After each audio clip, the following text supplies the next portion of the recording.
ओगरदानी त्रिकालदर्शी कैलाशी अविनाशी भगवान शिव, जिनकी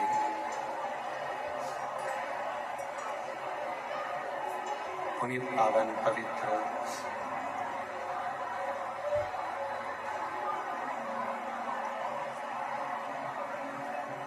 शिव महापुराण की कथा भगवान देवादिदेव महादेव की कृपा से, करुणा से, उनकी उदारता से भीलवाड़ा राजस्थान की पवित्र पावन भूमि, जहां आप और हम भगवान शिव की पवित्र पावन शिव महापुराण की कथा श्रवण करने के लिए विराजमान हैं। भगवान शिव की कृपा से, करुणा से, उनकी उदारता से कथा मंडप में विराजमान सभी संत, ब्राह्मण, गुरुजन, साधक, उपासक, तपस्वी जन, कथा के मुख्य यजमान श्री संकट मोचन हनुमान जी महाराज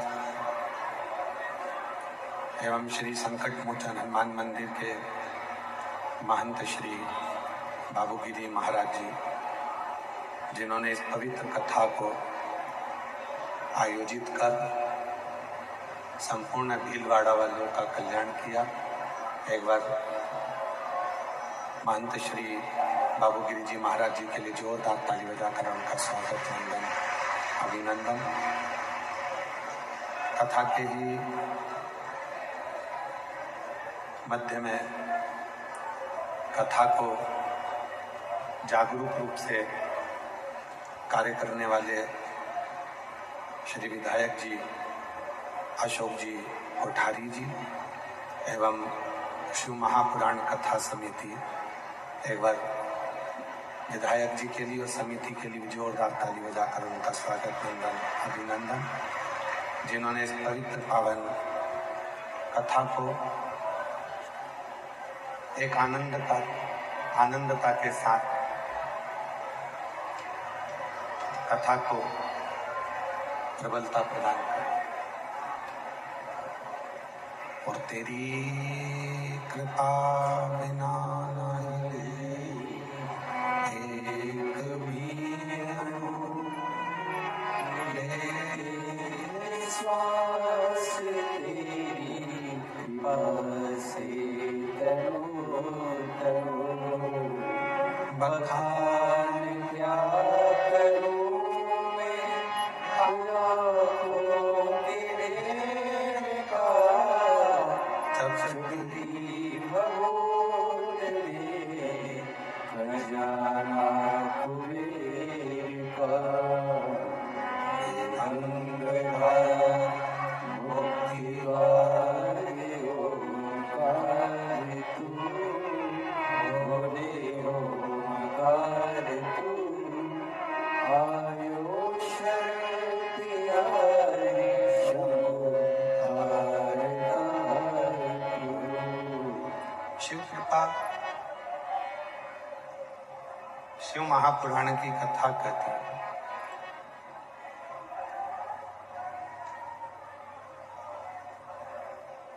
माता पार्वती जी अपना पूरा बचपन भगवान शिव की अविरल भक्ति में लगा देते हैं। माँ जगतजननी जगदम्बा अम्बा माँ पार्वती जी का ऐसा कोई समय जाता नहीं है जिस समय पर माँ भगवान शंकर की पूजन नहीं करती, साधना नहीं करती।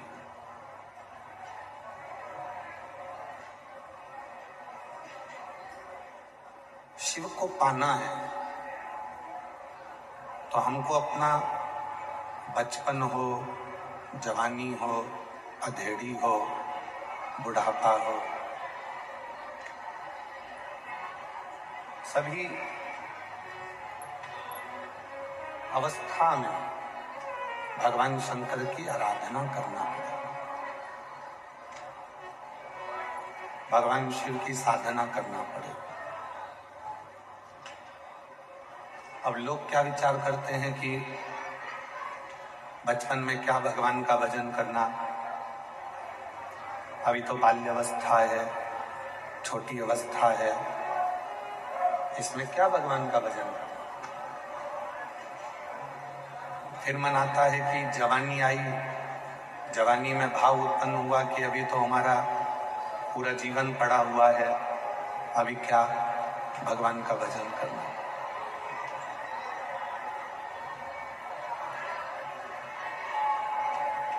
फिर आ जाती है अधेड़ी, जिसमें व्यक्ति अपने मन को ये विचार कर लेता है कि मुझे मेरे बच्चों को पालना है, विवाह हुआ है, उसका भार है मेरे ऊपर, परिवार को लेकर चलना है, सबको साथ देना है, अभी क्या भगवान का भजन करना। ऐसे करते करते करते करते हमारी पूरी जिंदगी निकल जाती है। और मेरी जीजियों,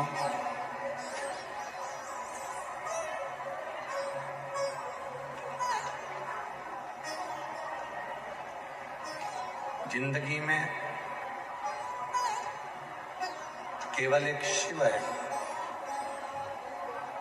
जो तुम्हारे गर्भ से मृत्यु की सैया तक भी तुम्हारे साथ में है। अंदर आवाज नहीं आ रही।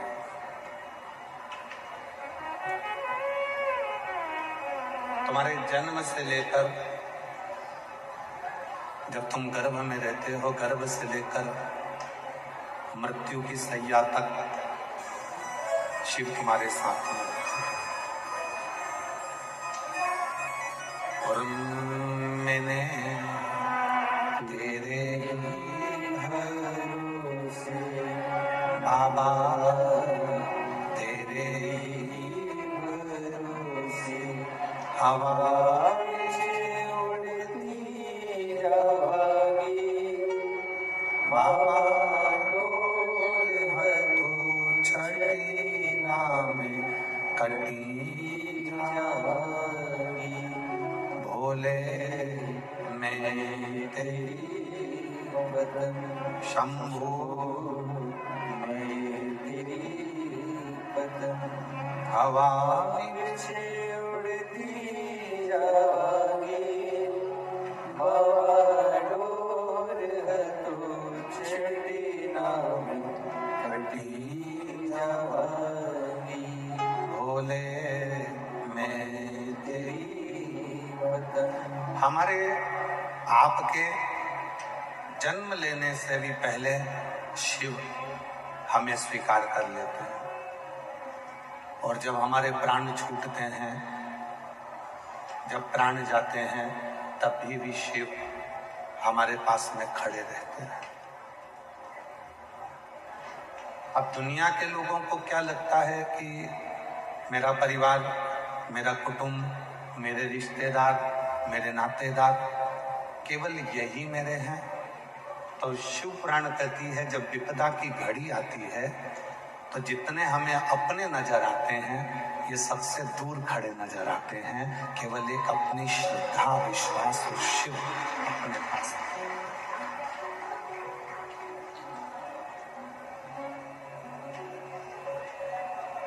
कितना सुंदर कहा है,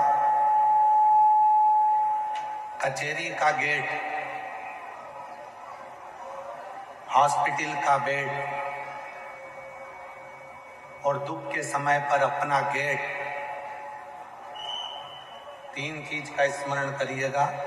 कचेरी का गेट, हॉस्पिटल का बेड और दुख में अपना गेट पर जो भी खड़ा मिले समझ लेना कि वही अपना है, बाकी के सब व्यर्थ है।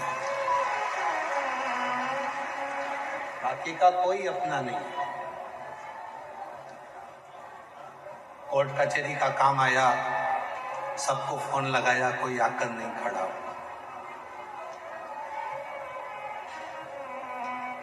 हम आपसे एक बात पूछते हैं, आपके मोहल्ले में, आपकी कॉलोनी में, आपकी सोसाइटी में, आपके रिश्तों में, आपके नातों में आप जाकर देखिएगा,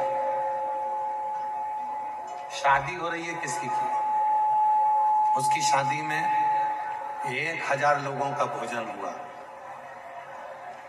उसकी शादी में 800 लोगों का भोजन हुआ,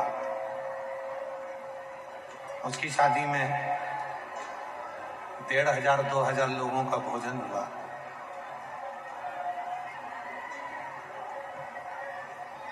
और मान लो वो शादी सफल नहीं हुई, और शादी सफल नहीं हुई और लड़ाई हो गई, झगड़ा हो गया, थाने में रिपोर्ट हो गई, कचहरी में पहुंच गई बात, कोर्ट में पहुंच गई,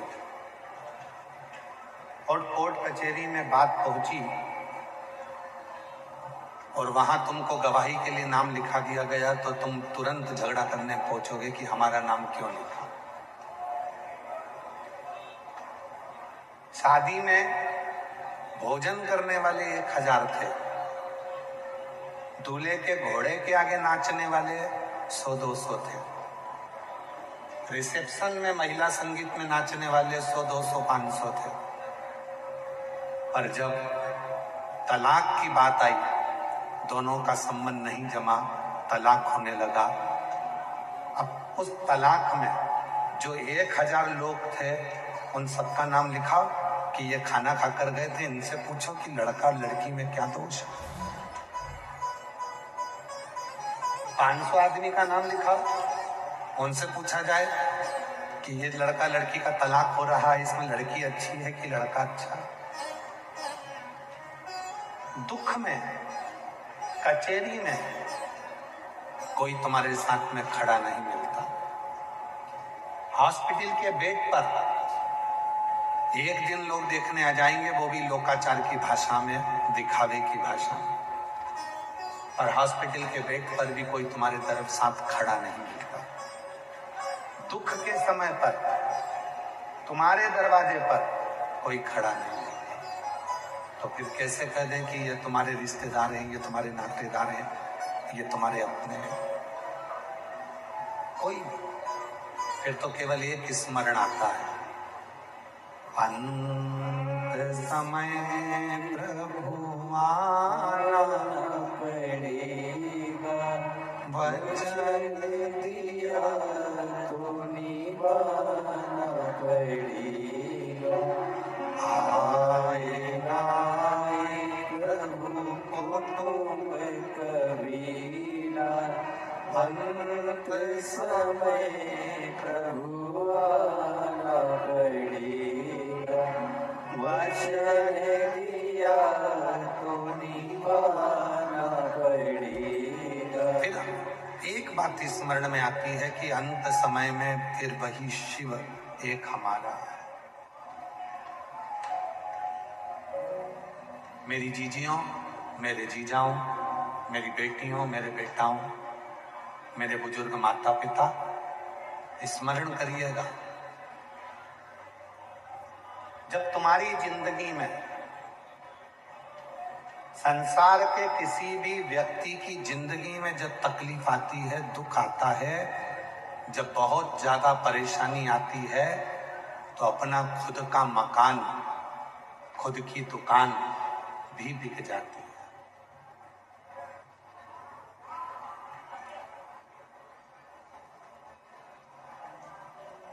जब जिंदगी में दुख आता है, जब जिंदगी में तकलीफ आती है, जब जिंदगी में कष्ट आता है, पानी पिलाने वाले भैया, अरे भैया, आप लोगों से निवेदन है, पानी पिलाने वाले जो भी पानी पिला रहे हैं उनसे निवेदन है, ये जितने आगे बैठे हैं, ये तो 1 बजे आए, जो 10 बजे से आके बैठे हैं, आप उनको पानी पिलाइए।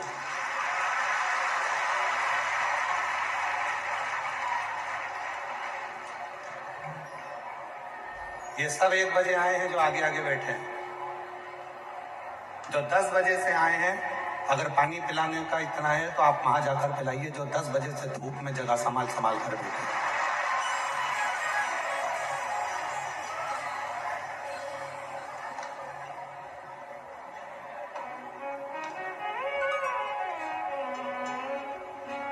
शिव तत्व कहता है। और पानी पीने वालों से भी निवेदन है, आपको हमने कहा था कि कथा में आओ तो 2 बाटल लेकर आओ।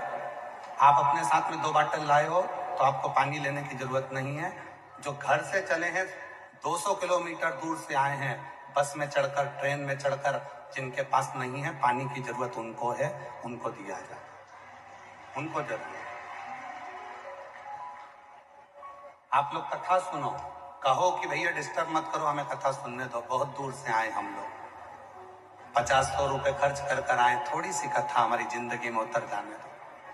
3 दिन बचे हैं कथा के, आज 5वां दिन हो जाएगा, कल कथा की शिवरात्रि हो जाएगी, परसों सुबह 8 बजे कथा होकर सब अपने अपने घर चले गए। उस कथा को ग्रहण करो।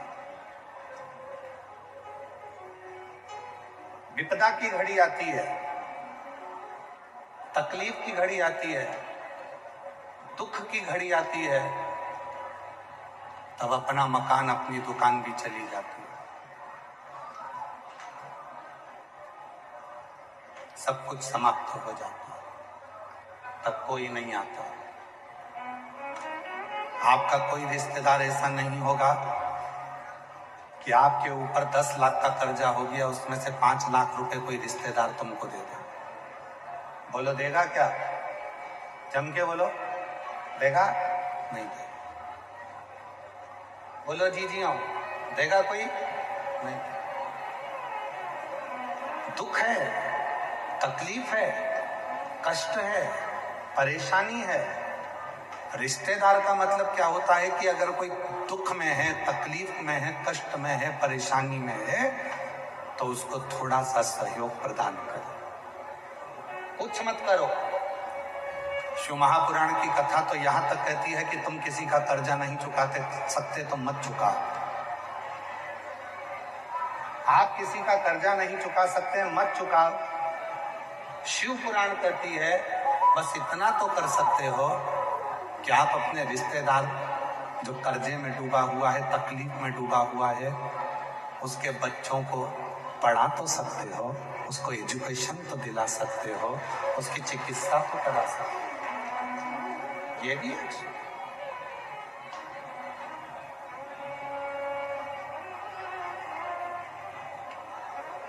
और मैंने तेरे ही भरोसे बाबा, तेरे ही भरोसे। आप उसको धन मत दीजिए, आप उसको पैसा मत दीजिए, आप मत चुकाओ उसका कर्जा, पर इतना करो, आप किसी मंदिर में भी 1 रुपया दान मत करो, आप किसी महाराज को भी मत दो, आप किसी मठ को भी मत दो, आप तो किसी को मत दो, पर एक काम करो, अपने रिश्तेदार को देखो, अगर वो बहुत ज्यादा परिस्थिति से डाउन है, परिस्थिति से बेकार है, तो उसके बच्चों को पढ़ाने में अपना पैसा खर्च करो, उसको पढ़ाने में अपना पैसा खर्च करो। अपने मोहल्ले में देखो, अपनी कॉलोनी में देखो, अपनी सोसाइटी में देखो, अगर कोई बहुत ज्यादा बीमार है, उसके पास में दवाई का भी पैसा नहीं है, तो उसके लिए खर्च करना प्रारंभ करो, मत दो आप किसी।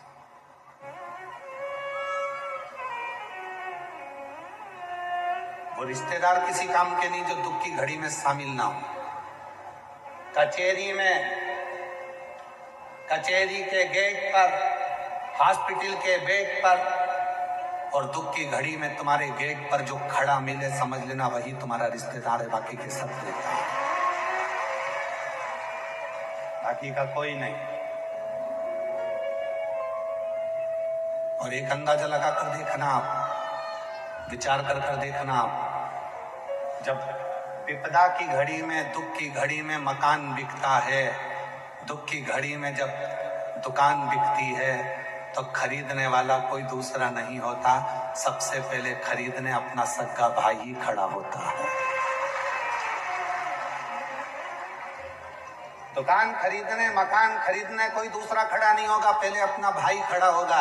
मैं खरीद रहा हूं, इतने पैसे दे रहा हूं, मतलब वो इंतजार कर रहा था कि ये कब इतना उछलने वाला नीचे आए और इसकी दुकान में खरीदूं, इसका मकान में खरीदूं। अरे भाई, तू भाई है तो तुझे उस मकान को बिकने ही नहीं देना था भैया।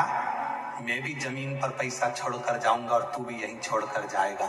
ले, मैंने अपनी जिंदगी में कहीं दान नहीं करा, इस मकान का कर्जा मैं चुका देता हूं, ये मकान तू रख ले, ये तेरा, ये तेरा। और हम कहते हैं ये हमारा रिश्तेदार। शिव पुराण कहती है, स्वयं पर्वत मुनि की कथा कल्पन श्रवण कर रहे थे, पर्वत मुनि ने देव ऋषि नारद जी से कहा कि शिव को जल चढ़ाकर कैसे प्रसन्न हो जाते हैं शिव। भगवान शंकर को जब जल चढ़ाया जाता है, भगवान शिव को जब जल दिया जाता है, जल चढ़ाया जाता है, तो शिव कैसे प्रसन्न हो जाता है, शिव की प्रसन्नता का केंद्र बन जाता है, शिव प्रसन्न हो जाता है। पर्वत मुनि का संवाद, देव ऋषि नारद की साक्षी कल कथा का स्मरण कर रहे थे कि पर्वत मुनि को 3000 वर्ष तक भगवान शंकर का दर्शन नहीं हुआ, और पर्वत मुनि ने आखिरी में तुमरुका जी के पास नारद जी के साथ गए और तुमरुका जी से पूछा कि शिव का दर्शन कैसे हो, शिव का दर्शन, भगवान शंकर का दर्शन कैसे हो, मुझे शिव का दर्शन करो।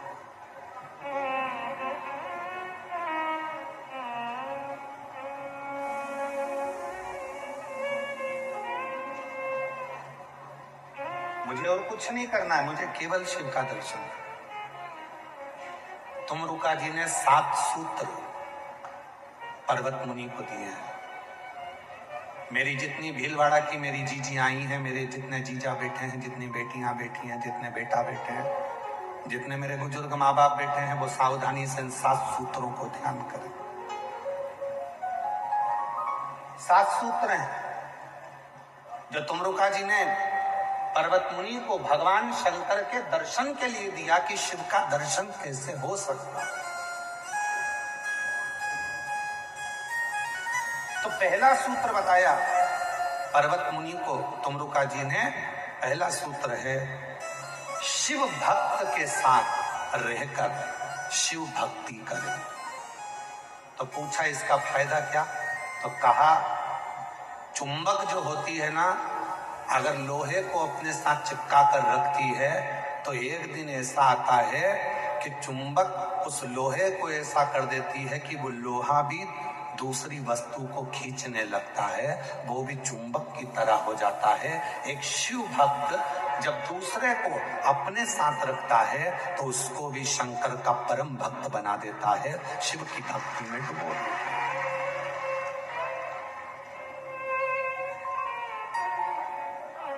पर भक्त बनना, शिव महापुराण की कथा कहती है भक्त बनना पर भगवान मत बनना। आज के जमाने में एक होड़ लगी हुई है, थोड़ा सा तप कर लो, थोड़ा सा भजन कर लो और लोग अपने भगवान की तरह पूछने लगे। भगवान मत बनना, याद रखना भक्त बनना। भक्त बने रहोगे तो भगवान का भजन होता रहेगा, भक्त बने रहोगे तो भगवान पे एक लोटा जल चढ़ाते रहोगे, भक्त बने रहोगे तो भगवान का मंत्र जाप करते रहोगे, भक्त बने रहोगे तो भगवान को भजते रहोगे। और जिस दिन तुमने सोच लिया कि भगवान तो कुछ नहीं है, जो कुछ हूं मैं हूं, याद रखना तुम मंदिर दर्शन करने जाओ, तुम एक लोटा जल चढ़ाने जाओ, तुम भगवान के मंदिर में जाके मंत्र जाप करो, तुम भगवान का दर्शन करो, तुम भगवान की साधना करो, तुम भगवान का मंत्र जाप करो। और याद रखना जिस दिन तुम मंदिर ना जाकर दूसरे लोग तुम्हारा दर्शन करने आने लगे, तुम्हारी पूजन करने लगे, समझ लेना कि अब भगवान तुमसे बहुत दूर चले गया, क्योंकि तुम खुद भगवान बन गए। भगवान अब तुम्हें मिल नहीं सकता, तुम्हें अब भगवान नहीं मिल सकता। ऐसे कई लोग हैं दुनिया में जो स्वयं को भगवान घोषित कर देते हैं कि मैं भगवान, मेरी साधना करो, मेरी पूजन करो, मेरी आराधना करो। ना, शिव के सिवा कहीं दिल ना लगाना, शिव के सिवा कहीं दिल ना लगाना, वरना पड़ेगा तुझे आंसू बहाना, वरना पड़ेगा तुझे आंसू बहाना, शिव के सिवा कहीं दिल ना लगाना, शिव के सिवा कहीं दिल ना लगाना। शिव पुराण कहती है कि भगवान को भगवान रहने दो और इंसान को इंसान रहने दो। इंसान को जिस दिन तुमने भगवान बना दिया, उस दिन भगवान तुम्हारा कभी नहीं हो सकता, क्योंकि तुम इंसान की पूजन करने लगे। भगवान बहुत दूर हो गया, बहुत भगवान नहीं, भगवान। शिव पुराण क्या कहती है किसी के चक्कर में मत पड़ो, एक लोटा जल भरो और मंदिर जाना चालू करो। शिव पुराण ने यह कभी नहीं कहा कि तुम हमारे पास में आओ, हमारे पास बैठो, हमारे पास आकर खड़े हो। हम तो यहाँ तक कहते हैं कि हमसे मिलने की जरूरत नहीं है, ना हमारे पास आने की जरूरत है, और हम आपसे मिलते भी नहीं। हम आपसे नहीं मिलते। किसी को बुरा लगे भला लगे, हम आपसे 4 दिन मिलते नहीं है, 5 और 6 दिन थोड़ी सी देर 7 बजे शाम को थोड़ा सा मिलना होता है। सबसे जो आता है मिल लेते हैं, आधा घंटा वो भी। 7 बजे बैठे, 7:30 बजे उठ के अपने कमरे में, भले कोई भी हो चाहे कोई भी हो, बैठो। हमसे क्यों मिल रहा?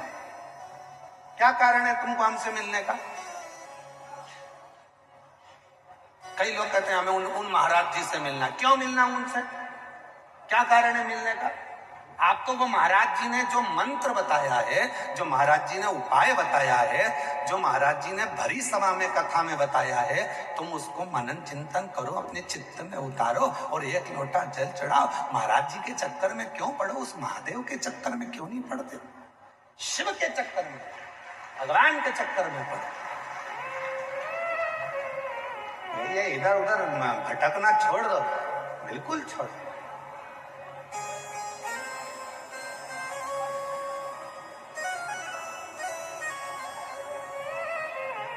कल जब हम यहां से गए, गाड़ी खड़ी करी, इतने में एक बहन जी ने प्रश्न किया। बाहेती जी के यहाँ जहां हम रुके हैं वहां पर एक बेटी ने, एक बहन जी ने प्रश्न किया, गुरुजी मेरा मन कभी तो राम जी में लग जाता है, मेरा मन कभी कृष्ण जी में लग जाता है, मेरा मन कभी शंकर जी में लग जाता है, तो मैं मन को किस में लगाऊं?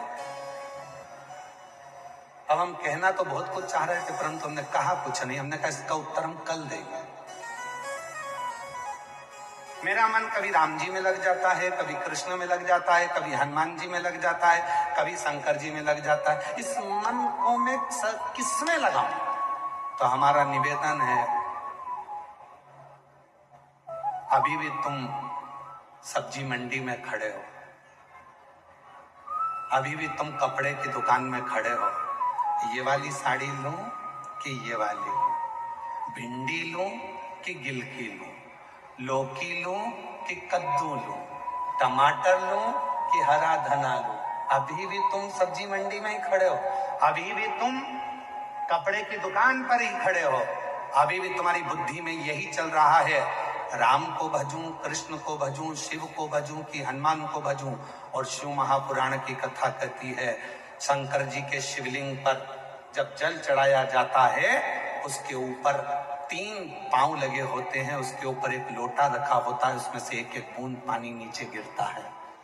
जलाधारी में से 3 टेकी पर एक मटका रखा है, उसमें से एक एक बूंद पानी गिर रहा है। वो 3 टेकी क्या है? ब्रह्मा, विष्णु और महेश। एक एक बूंद पानी गिर रहा है, वो बता रहा है कि हम तीनों एक हैं। जिस दिन तेरे मन में ये सब एक दिखने लगे, समझ लेना कि तेरा मन श्रेष्ठ है। सब्जी मंडी में मत खड़े रहो, मैं राम को मन लगाऊं, कृष्ण को मन लगाऊं, शंकर को मन लगाऊं, हनुमान जी को मन लगाऊं। हमारा इतना सा कहना है, सब्जी मंडी से बाहर निकलो, घर से सोच कर जाओ कि मुझे केवल भिंडी खरीद के लाना है, तो न सामने भिंडी ही दिखेगी। तुमने सोच लिया मुझे टमाटर लाना है, तो वो टमाटर ही लाएगा। जैसे तुम अपने बच्चों से कहती हो, जा रे छोरा जा, टमाटर खरीद के लेकर आ। छोरा जाएगा टमाटर लेकर आएगा, ना छोरा भिंडी लाएगा, ना छोरा मिर्ची लाएगा, ना हरा धना लाएगा, ना कुछ लाएगा। लाएगा तो केवल टमाटर लाएगा। छोरे से कहा, जा रे छोरा, जाके बिस्कुट का पैकेट लेकर आ। छोरा बिस्कुट का पैकेट पूछ के जाएगा, मम्मी मीठा लाऊं कि नमकीन लाऊं? वो मीठा ही लेकर आएगा जो माँ ने कहा है। बस जैसे बच्चों को सिखाया जाता है कि बस यही लेकर आना है, उसी तरह तुम भी अपने विवेक में बिठा लो। चाहे राम कहो, चाहे कृष्ण कहो, चाहे शिव कहो, चाहे हनुमान कहो, सब एक नजर आने लगे तो समझ लेना कि शिव तुम्हारे भीतर समा गया। भेद नहीं है तुमने। भेद किसकी दृष्टि में होता है? जिसकी बुद्धि भेदित होती है। राम अलग दिख रहा है, कृष्ण अलग दिख रहा है, शिव अलग दिख रहा है, हनुमान जी अलग दिख रहा है। यहाँ शिव पुराण कहती है तुझ में रब दिखता है यारा, मैं क्या करूं? सब में एक दिखता है, मैं करूं तो करूं क्या? सब में ही तो वही दिख रहा, कोई दूसरा नजर भी तो नहीं आता।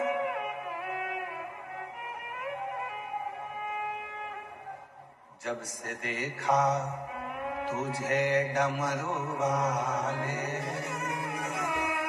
जब से देखा तुझे डमरू वाले, दिल हमारा ठिकाने नहीं। जब से देखा तुझे डमरू वाले, दिल हमारा ठिकाने नहीं। उस चित्त में वही समा रहा है। हम राम जी का दर्शन करते हैं तो भी सामने नजर आता है कि ये वही भगवान श्री राम है जिन्होंने 14 वर्ष तक जिस जगह पर रुकते थे वहां शंकर जी की शिवलिंग बनाकर पूजन करते थे। ये वही राम है जिन्होंने रामेश्वर धाम की स्थापना करी। ये वही राम है जिनके दिल में शिव बसते हैं। हम भगवान कृष्ण का दर्शन करें तो हमारे भीतर ये भाव आए, ये वही कृष्ण हैं जिनके लिए भगवान कृष्ण ब्रज की भूमि में गोपी बनकर आए थे। ये वही कृष्ण हैं जिन्होंने 16,108 रानियों के गर्भ से जब बच्चे नहीं हुए तो गर्गाचार्य बाबा के कहने पर उन्होंने शिव जी की आराधना करी और उनके घर में संतान ने जन्म लिया। कृष्ण में भी शिव दिखे, राम में भी शिव दिखे, शिव में भी राम दिखे, हनुमान में भी शिव दिखे, शिव में हनुमान दिखे, तो समझो कि हमारा एक मन, एक चित्त, एक वृत्ति हो।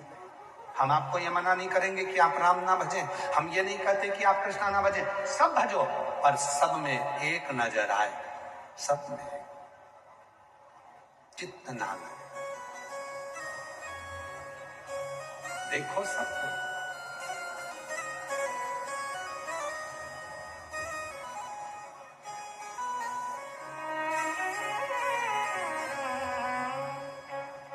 अरे मैं हूं वो फिर स्मरण में वो रोग जो भीतर लगा है।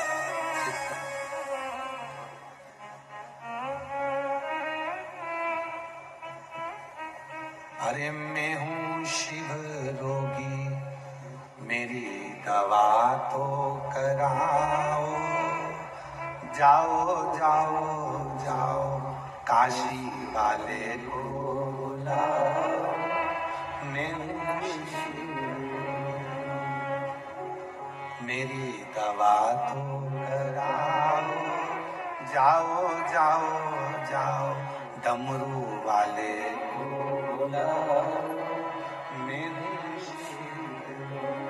मुझे एक रोग लग गया है, उसमें मुझे शिव नजर आता कुछ। अरे मेवाड़ के रहने वाले हो, मीराबाई तो जहर के प्याले में भी शाम को देखती थी, सांप के पिटारे में भी शाम को देखती थी, शेर में भी शाम को देखती थी, सुबह और रात में भी शाम को देखती थी। तुम उस मेवाड़ के हो, तुम साधारण मेवाड़ के नहीं हो। इस मेवाड़ ने ऐसे ऐसे भक्तों को और संतों को जन्म दिया है जिन संतों का नाम आज भी दुनिया में लिया जाता है। ऐसे ऐसे संत इस मेवाड़ ने दिया है, ऐसे ऐसे।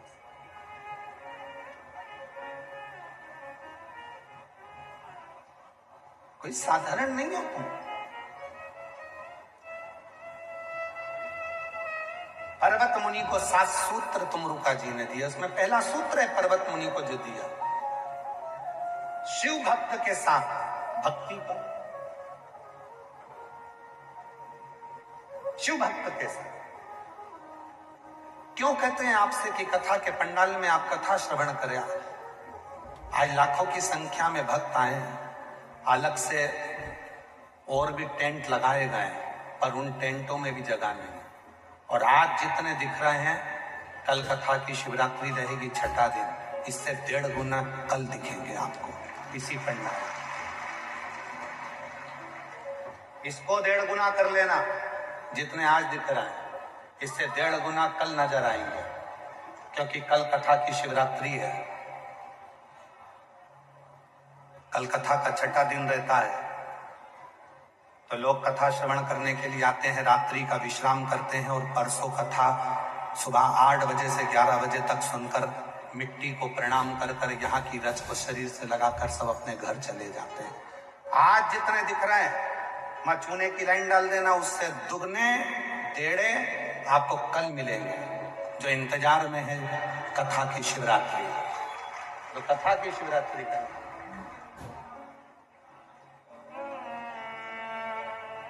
भक्ति विश्वास। क्यों ये कथा के पंडाल में लोग आते हैं? क्यों आते हैं? किस लिए आते हैं? क्यों आते हैं? हम इनके बीच में बैठकर जब भगवान का भजन करेंगे,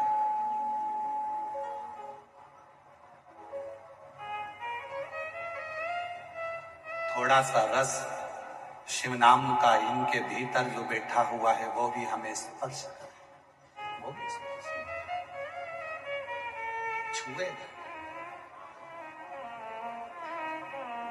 और वो छुएगा तो हमारी जिंदगी संवर जाए, हमारा जीवन सार्थक हो जाए। पर्वत मुनि शिव भक्त के साथ में बैठकर भक्ति करो। दूसरा कहा, दूसरा सूत्र बताया है तुमरुका जी ने पर्वत मुनि को कि शिव को ढूंढने के लिए कहीं जाने की जरूरत नहीं है। शिव को ढूंढना है तो कुछ देर मौन होकर, चुप होकर शिव के मंदिर में नंदी के पास नंदी जैसे चुप होकर शिव को देखना प्रारंभ कर दो। शंकर तुम्हें मिल जाएगा, उसका दर्शन। मौन, शब्द में विवाद है और मौन में प्यार है। शब्द में विवाद है, झगड़ा करना होता है तो बोलना पड़ता है, प्यार करना पड़ता है तो बोलना नहीं पड़ता। प्रेम में बोला नहीं जाता, प्रेम में तो केवल देखा जाता। नंदी जैसे शिवजी को देख रहे हैं, अगर प्रेम है तो केवल उसको देखूंगी और देखने पे ही मेरा जीवन सार्थक हो जाएगा, मेरा शिव मुझे मिल जाएगा। कुछ नहीं, कुछ नहीं, कुछ नहीं। वो एक लाइन है ना मदद, आ बैठ मेरे पास तुझे देखता, बैठ मेरे पास। शिव के सामने नंदी जैसे बैठा है, भगवान शंकर के सामने जैसे नंदी विराजमान है, केवल शिव को देखता है, शंकर का दर्शन करता है, कुछ बोलता नहीं है। शिव पुराण कहती है बोलने में, शब्द में विवाद है और चुप रहने में, मौन रहने में प्रेम है, प्यार है, बोलना नहीं। बोलना नहीं, प्यार में बोला नहीं जाता, प्रेम में बोला नहीं जाता, चुप। जो ये कथा के श्रोता हैं, जो पूरी रात यहाँ पर रुकते हैं, जो रात भर से रास्ता देखते हैं कथा का, पूरी रात इंतजार करते हैं कथा की, आप उनसे बात कर कर देख लो। 3 घंटे कथा चलेगी, उस 3 घंटे में से 2.5 घंटे महाराज जी बोलेंगे। उस 2.5 घंटे में जो अपनी दरी बिछा कर बैठे हैं, उनके मुख से एक शब्द नहीं निकलेगा। शब्द निकलेगा जो नए नए लोग आते हैं इनके मुख से, जिसको मालूम है कि कथा में चुप रहकर जो ग्रहण कर लिया, उसी से मेरा 3 महीने का भंडार भर गया। उसको मालूम है, वो बोलेगा ही नहीं। तुम उससे कितनी भी बात कर लो, जो दरी बिछा कर बैठे हैं, जिन्होंने अपनी पन्नी बिछाई है, जो अब रात रात भर कथा का इंतजार कर रहे हैं, उनसे बात कर कर देखना, वो बोल देगा 5 बजे के बाद बात करना। अभी 5 बजे तक महाराज कथा बात रहा है, एक शब्द नहीं निकलेगा उसके मुंह से, चुप तो चुप। उसे कथा सुनना है, ग्रहण करना है, झोली भरना है। 3 घंटे में 2.5 घंटे उसको मिलते हैं, और 2.5 घंटे में भगवान से मौन रहकर कथा में चित्त लगाकर भगवान को प्राप्त करता है, और 3 महीने में अपना दुख मिटा लेता है, तकलीफ मिटा लेता है। जो नहीं समझता उसको तो केवल नहीं समझता, तो उसने तो सोचा कि कथा हो रही है, अपन को जाके बैठना है और कैमरे में अपना फोटो आना चाहिए, बस कैमरे वाले को इशारा करते रहेंगे दिन भर बैठे। जिसको मालूम है कि बस अपने को तो अपना फोटो दिखाना है, तो उसको इशारा करना है। जिसको कथा से मतलब है कि मेरे नगर में, मेरे भीलवाड़ा में मेरा शंभू आया है और मुझे कथा सुना कर जाए, और जो मैं दिल से मांगू मेरा शंकर मुझे दे कर जाए। इंतजार करूंगी, दिल्ली में पत्र लिख कर दूंगी कि मैंने भी कथा सुनी थी और मेरा भंडार मेरे बाबा ने भरा है। वो इंतजार करता है।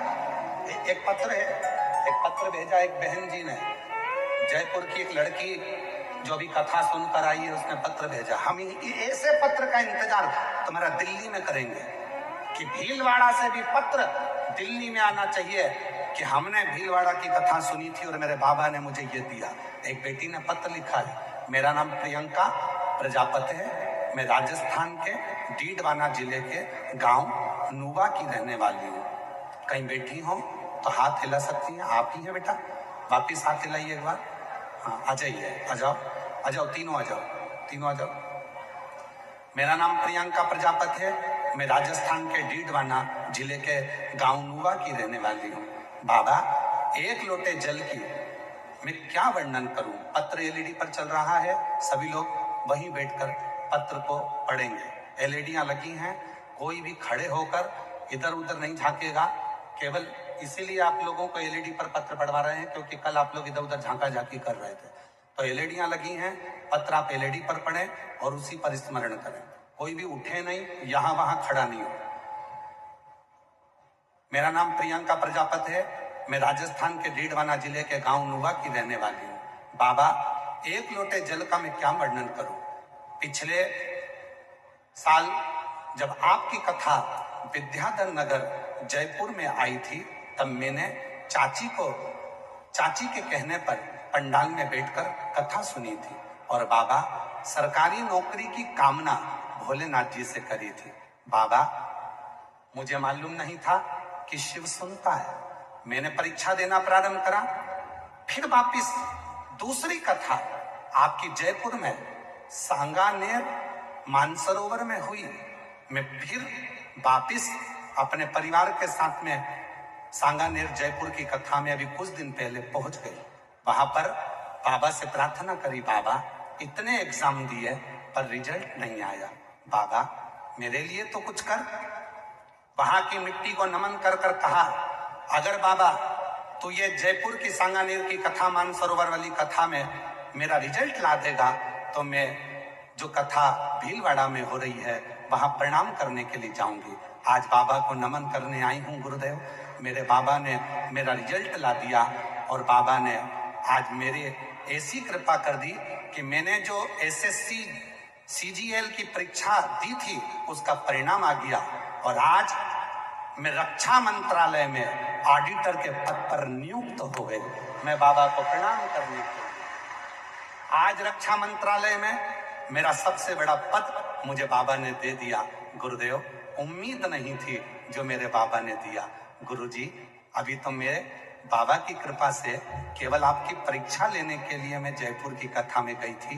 क्या कोई 20 साल में सरकारी नौकरी में लग सकता है? केवल मैंने अपनी चाची से आपकी परीक्षा की बात करी थी। मैं आपसे क्षमा मांगती हूं कि मैंने आपकी परीक्षा ली, पर आपका पंडाल परीक्षा के लिए नहीं है, रिजल्ट के लिए है। गुरुदेव, आज मैं 20 साल की उम्र में रक्षा मंत्रालय में ऑडिटर के पद पर नियुक्त हो गई। मैं बाबा को प्रणाम करने के लिए रक्षा मंत्री। गुरुजी, हमारा मकान नहीं था, बाबा की कृपा से शिव ने ऐसी कृपा करी, हमारा मकान भी बाबा ने बना दिया, जिसका मैं फोटो लगा रही हूँ। फोटो देख सकते हो, 2 मंजिल का मकान मेरे शिव ने मेरा बना दिया। एक लाइन अच्छी लिखी है, आप भी उस लाइन को गुनगुनाइए। पढ़ो जरा एलईडी पर सब। तेरे दरबार की बाबा निराली शान देखी है, तुझे देते नहीं देखा पर झोली भरी देखी है, मुख दुनिया मोड़ेगी बाबा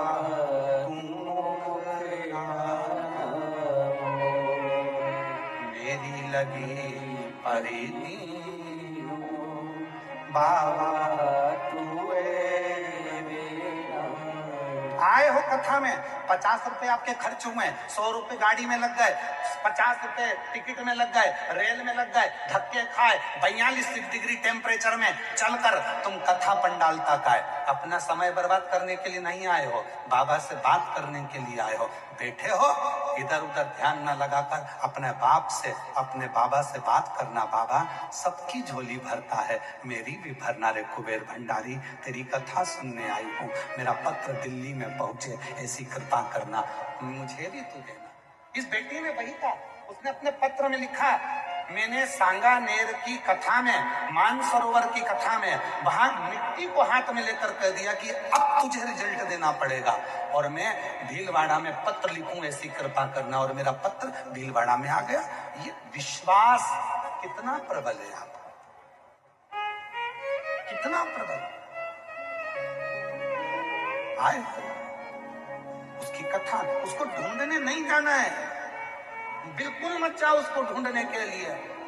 लोग कहते हैं हम भगवान को ढूंढने के लिए केदार जा रहे हैं, हम ढूंढने के लिए अमरनाथ जा रहे हैं, हम ढूंढने के लिए भगवान को काशी जा रहे हैं, हम ढूंढने के लिए उज्जैनी जा रहे हैं। बिल्कुल मत जाओ आप भगवान को ढूंढने। आप जहां बैठकर उसको भजोगे, मेरा शंकर वहीं आकर तुम्हें दर्शन देगा और तुम्हारे कार्य सिद्ध करेगा।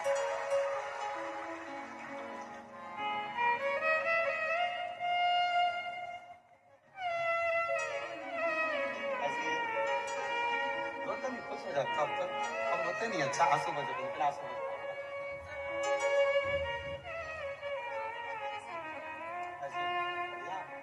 ये बेटी का सिलेक्शन हुआ है रक्षा मंत्रालय में ऑडिटर के पत्ते पर। जोरदार ताली बजाओ, साधु का। बाबा निराली शान देखी है, तुझे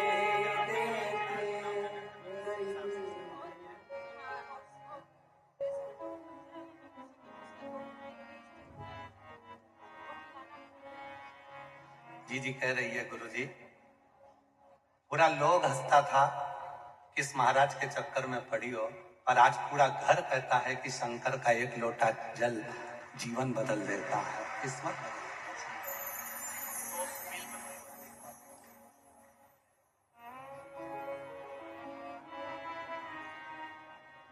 मांगा है भोलेनाथ से वरदान, मांगा है भोलेनाथ से वरदान, तेरी कृपा बनी रहे जब तक है जिंदगी, तेरी दया बनी रहे जब तक है जिंदगी, मांगा है भोलेनाथ से वरदान। 20 साल में, 20 वर्ष की आयु में बेटी रक्षा मंत्रालय में ऑडिटर के पद पर नियुक्त हो जाती। परीक्षा लेने आई थी, जयपुर की पहली कथा विद्याधर नगर में हुई, वहां परीक्षा लेने आई। क्या बाबा देता है? अब खुद लिख रही है कि आपकी कथा परीक्षा नहीं है, परिणाम है, जो मांगो वो मिलता है। बस विश्वास कितना दृढ़ हो सकता है, भरोसा कितना पक्का हो सकता है, वो आप पर निर्भर करता है। आप आडंबर में मत फंसो, किसी के यहाँ जाना आना, किसी से महाराज जी हमारा भाग्य देख दो, महाराज जी हमारी किस्मत बना दो। महाराज जी की किस्मत तो खुद नहीं बन रही, तो तुम्हारी क्या खाक बनाएगा। किसी के चक्कर में नहीं पड़ना अपने को। एक लोटा जल चढ़ाओ, शंकर जी के मंदिर में झाड़ू पोछा करो, शिव जी को स्नान कराओ, उसका चढ़ा हुआ जल आचमन करो, अपने ऊपर प्रोक्षण करो। ज्यादा तकलीफ है, बीमार हो तो बेलपत्री का थोड़ा सा टुकड़ा खा लो, उससे प्रार्थना। डॉक्टर को दिखाओ, बीमारी है, डॉक्टर बोले जांच कराओ तो जांच कराओ, वो बोले ऐसा करो वैसा, जैसा जैसा डॉक्टर बोले वैसा करो, और साथ में कुंदकेश्वर का नाम लेकर पोषण स्वीकार है, स्वीकार करेगा। दूसरा सूत्र कहा, पर्वत मुनि को तुमरुका जी दूसरा सूत्र बताए, शिव को ढूंढने मत जाओ, शिव को अपने भीतर, अपने तुम अपने भीतर शंकर भगवान को ढूंढो, अपने।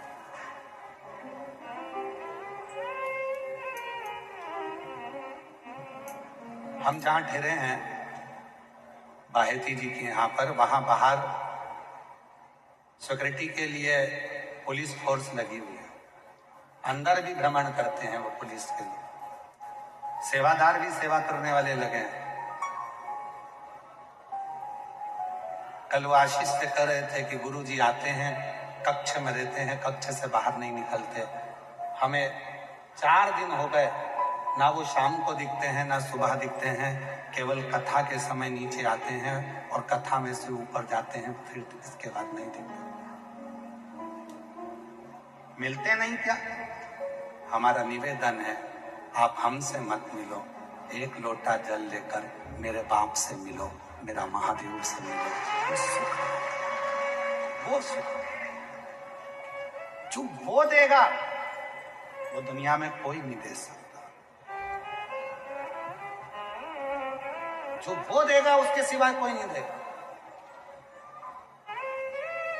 महाराज शिव साधना, शंकर की आराधना, शिव की उपासना, शिव की साधना, शंकर की आराधना हमें सुख प्रदान करती। तो कहा, दूसरा सूत्र बताया, शिव को ढूंढने नहीं जाना, हमें शंकर को भजना है तो शिव हमारे दरवाजे तक खुद आए। तीसरा सूत्र बताया,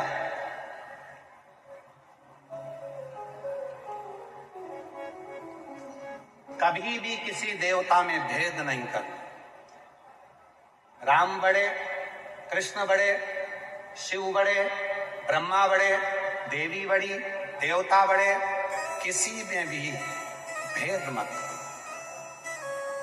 सब में एक नूर है, तू देखे जित देख ले, सब में वही है, सब में। कल कथा में कहा था, ब्रह्मा जी के 4 हाथ, विष्णु जी के बोलो बोलो बोलो 4 हाथ, शिव जी के 2 हाथ। ब्रह्मा जी के 4 हाथ, भगवान विष्णु के 4 हाथ, मेरे शंकर भगवान के 2 हाथ। 1 हाथ और 2 हाथ संपन्न और प्रपन्न, अमीर और गरीब दोनों को शिव पकड़े हुए हैं, इसलिए शिव प्रसन्न है। शिव प्रसन्न, शंकर भगवान के अभेद नहीं है।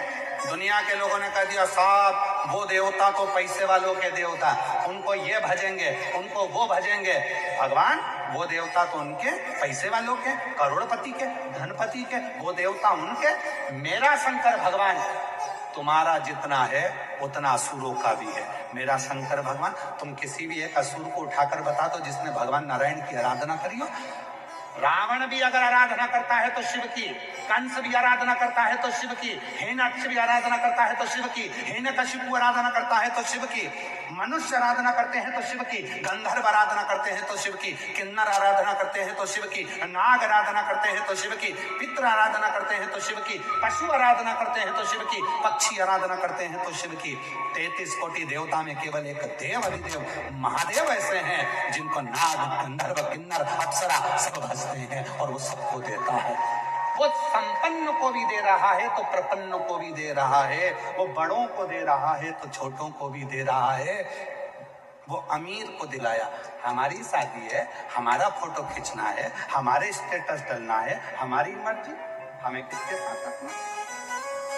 बड़ों के साथ, पैसे वालों के साथ, धनपति के साथ, करोड़पति के साथ, संपन्न लोगों के साथ तो दुनिया फोटो लगाती है। संपन्न व्यक्ति का जन्मदिन आएगा तो दुनिया उसको बधाई देगी, पैसे वाले व्यक्ति का जन्मदिन आएगा तो दुनिया उसको बधाई देगी, करोड़पति का जन्मदिन आएगा तो दुनिया अपना अपना फोटो चिपका के बधाई देंगे। कभी किसी काम वाली के बच्चे का जन्मदिन हो और उसको एक केक खरीद कर उसको दे दो, कभी उसको कपड़े दिला दो, कभी उसके साथ खड़े होकर एक फोटो खिंचवा लो। मेरे शिव जितने संपन्न के साथ हैं, मेरे शंकर उतने प्रपन्न के साथ हैं।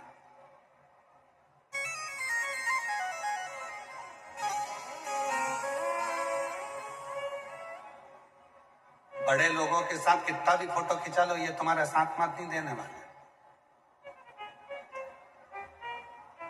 चिल्ला चिल्ला के लोग कहते हैं, खूब चिल्ला के कहते हैं चुनाव के टाइम पे, भैया जी संघर्ष करो, हम तुम्हारे साथ हैं, अगर तुम साथ होते तो संघर्ष की जरूरत क्या खाक पड़ती? तुम खुद कह रहे हो भैया जी संघर्ष करो, हम तुम्हारे साथ हैं, मतलब तुम्हें करना है, हम तुम्हारे साथ देंगे नहीं, तुम्हारे साथ फोटो खिंचवाएंगे, वोट किसी और को दिलाएंगे। भैया जी संघर्ष करो, हम तुम्हारे साथ हैं, मतलब कह रहा है संघर्ष तुम्हें करना है, तुम करो। अपन तो बेहतरीन चाय पिएंगे और टाइम बर्बाद करके अपने ये चले जाएंगे, अपन तो केवल एंजॉय करेंगे, खाएंगे पिएंगे, मौज करेंगे, उसके बाद तुम जानो, हमें क्या करना है तुमसे? भैया जी संघर्ष करो, हम तुम्हारे साथ है, संघर्ष तुम करो। इसीलिए निवेदन है, बड़ों के साथ फोटो खिंचाने से अच्छा है किसी छोटे के साथ जो दिन रात तुम्हारा साथ दे, दिन रात तुम्हारा काम करे, दिन रात तुम्हारे कदम से कदम मिलाकर चले, उसके साथ सेल्फी लो, उसके साथ फोटो खिंचाओ, जिंदगी साथ रखो। चलो और सरल भाषा में समझो, तुम्हारे घर में बड़े बर्तन हैं? बोलो री जीजियों, तुम्हारे दहेज में मिले हुए इतने बड़े बड़े बर्तन मिले थे दहेज में, इतना बड़ा हंडा, इतना बड़ा भगोना, इतनी बड़ी परात जिसमें पांव पूजे थे, कन्यादान करा था, इतने बड़े बड़े बर्तन मिले थे। घर में बड़े बड़े बर्तन रखे हैं और घर में छोटे छोटे बर्तन रखे हैं। ईमानदारी से बोलना, सबसे ज्यादा छोटे बर्तन काम आते हैं कि बड़े बर्तन काम आते हैं? बोलो बोलो बोलो, छोटे बर्तन काम आते हैं। छोटी चम्मच काम आएगी, इतना बड़ा खोचा वो तो कभी कभी निकलेगा, इतना बड़ा भगोना वो कभी कभी निकलेगा, इतना बड़ा हंडा वो कभी कभी निकलेगा, इतनी बड़ी परात वो कभी कभी निकलेगी, पर छोटी चम्मच, छोटी कटोरी, छोटा गिलास, छोटी थाली, ये तो हर कभी काम आ जाते हैं। उसी तरह छोटों को साथ लेकर चलोगे तो जिंदगी सार्थक बन जाएगी। बड़े से सार्थक नहीं होने